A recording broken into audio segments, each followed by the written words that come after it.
Hi, I'm Jim Woods, the Asia Pacific and Global Risk Assurance Leader at PwC. It's 10 years since the last global financial crisis drastically changed companies' risk management activities. The crisis increased risk management responsibilities in the second line of defence, the risk and compliance functions, as companies adopted a defensive posture to weather the storm.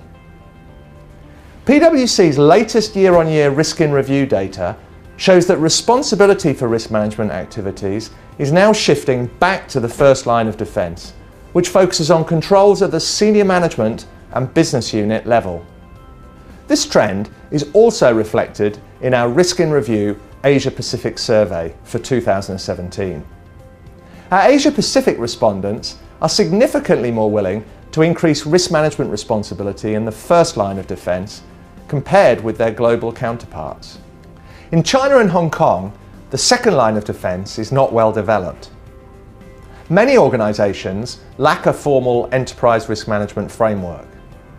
Risk management is still mainly driven by the third line of defence in many Hong Kong companies, especially in the SME segment. The recent update to the Hong Kong Listing Rules Corporate Governance Code has helped to increase the emphasis in this area, but there's still a long way to go. Cybersecurity is a growing risk that particularly concerns companies in Asia Pacific.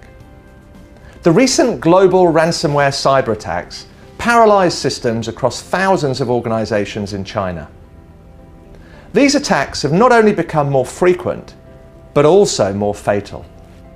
58% of Asia Pacific Chief Risk Officers say that partnering with the business leaders to minimise cybersecurity risks is a top priority for their risk function in the next 18 months.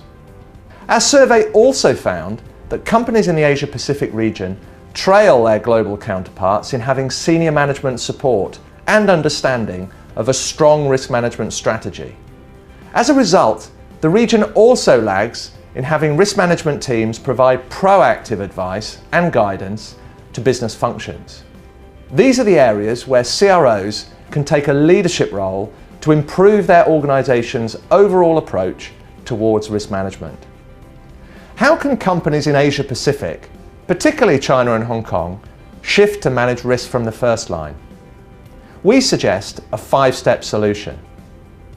First, companies in China, Hong Kong, and also in Asia Pacific need to set a strong organisational tone focused on risk culture. It should start with the CEO, CRO and the board, so that it permeates the organisation and such there's a continuous monitoring and measurement of its effectiveness. The second step is to align risk management with strategy at the point of decision making, so that first line decision makers anticipate business risks when setting tactical priorities.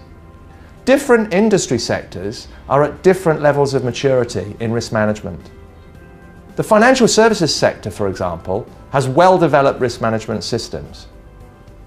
Decision makers in all sectors should embed risk management in both strategic planning and tactical execution. As a third step, companies should recalibrate the risk management program across the 3 lines of defence for optimal performance. The first line owns business risk decision making, the second line monitors the first, and the third line provides objective oversight. The next step is to implement a clearly defined risk appetite framework across the organisation. This means creating a commonly understood risk taxonomy for aggregating, tracking and predicting risks, and leveraging technology and data analytics when available. And finally, companies should develop risk reporting that allows executive management and the board to discharge their risk oversight responsibilities. The key is to consider risk management across various stages from strategy to execution. Every C-suite executive takes business decisions after accounting for potential risks. However, business leaders should realise that proactive risk management can be a primary business enabler.